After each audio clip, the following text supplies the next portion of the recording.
Mu buzima bwa misi yose ni ibisanzwe ushobora guhura n'ikibazo cy'umwitwarariko w'umurengera canke stress ku rugero kanaka. Stress ishobora guterwa n'ibintu bifatiye ku buryo bw'amafaranga, ishobora guterwa n'ibintu bifatiye ku migenderanire y'urukundo, ishobora guterwa n'ibintu bifatiye ku mirimo ya misi yose canke ntigaterwa no kuba umuntu yabuze umuntu wa hafi akunda cyane. Ariko rero kubera kutamenya cyangwa gutabura guke, abantu benshi iyo bahuye n'ikibazo cya stress bibaviramo gutakaza burundu imigenderanire n'abo bakundana, abandi bagatakaza imirimo yabo ya misi yose, abandi nabo bakonona ubucuti bafitaniye n'abakorana na business cyangwa ubucuruzi, abandi nabo bakonona ubucuti bafitaniye n'abakorana na business, abandi nabo bagatakaza umunezero mu buzima bwa misi yose. Ni nk'irwa gutahura yuko hari ibintu kubimenya byo gufasha kwirinda stress zidakenewe cyangwa naho ari ubuhinga iyo ukoresheje bwo gufasha guhangana n'ikibazo cya stress gikunda guhanga benshi muri twebwe. Muri no video tugiye kurabira hamwe stress ni iki, iterwa ni iki, n'ubuhe buhinga twakoresha kugira ngo duhangane n'ikibazo cya stress gikunda kutubangamira.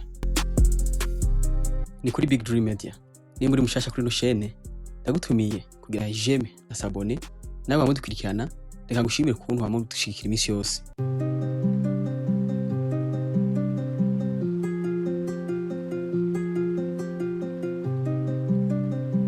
Ikintu umuntu akwiye kwibaza iyo umuntu avuze ngo afite stress nkuko benshi babivuga abashatse kuvuga iki? Iyo umuntu avuze ngo navyukanye stress canke imirimo nkora canke akazi nkora kantera stress abashatse gusigira iki koko?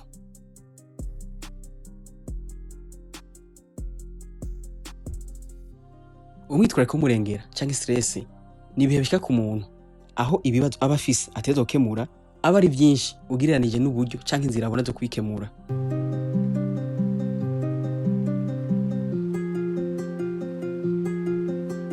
Iyo tuvuze uburyo canke inzira zo kwikemura tuba dushatse kuvuga ibintu byinshi. Icambere n'umwanya, ni kuvuga umuntu aba afise umwanya muke ugiranije n'ibibazo ateza gukemura. Ashobora kuba afise uburyo bw'amafaranga bwo gukemura ibyo bibazo ariko akagira umwanya muke wo kubikemura, kandi abamubona bakavuga yuko naniwe gukemura ibibazo ateza gukemura.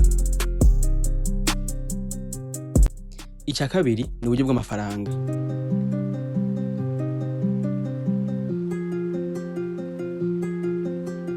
Nukuvuga umuntu yisanga afise ibibazo byinshi ateze gukemura akoresha amafaranga ariko atabona amafaranga yo kubikemura. Akarorero ashobora kwaheranya amafaranga y'inzu, kuriha amashuri y'abana, ubundi mwana gusanga aragwaye bisaba ko bamujana kwa muganga ariko nta mafaranga abona gukora ibyo byose. Kubw'ivyo umuntu agira stress mu gihe ubushobozi bwiwe bwo gukemura ibibazo ari buke ugereranije n'ibibazo ateze gukemura.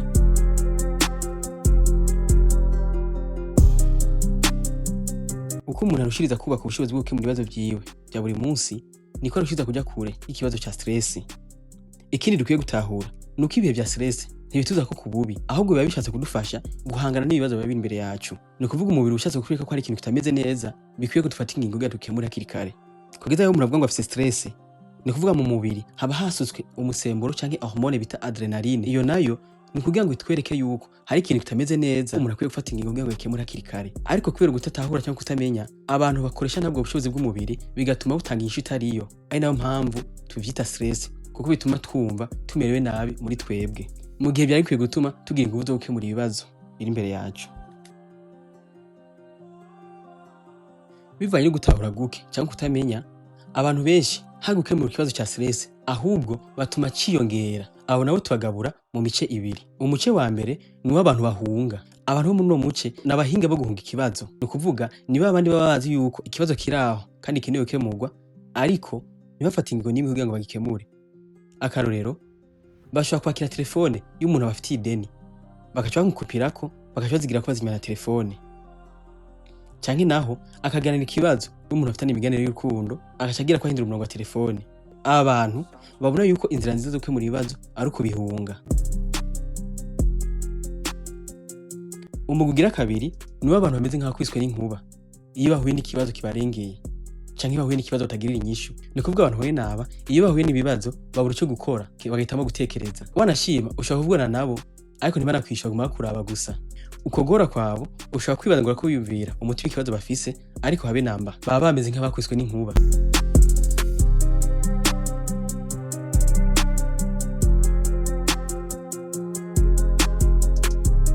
Nawe uriko kuri ino video urashobora guhitamo kuraba nuwahe muce muri iyo mico ibiri twavuze urimwo. Uwo uri mu bantu bahunga ikibazo canke uri mu bantu bakwitwa nk'inkuba iyo bahuye n'ikibazo, canke uri mu bandi iyo bahuye n'ikibazo bafata umwanya bakiga umuti wacu ukuntu bogitorera inyishu. Muri video ikurikira tuzorabira hamwe ibimenyetso byerekana ko umuntu afite ikibazo cya stress. Twongeye turabira hamwe n'ukuntu twokwifata iyo turi mu kibazo cya stress.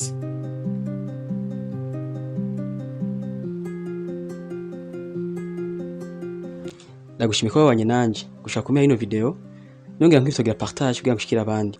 Remember always to be the best version of yourself.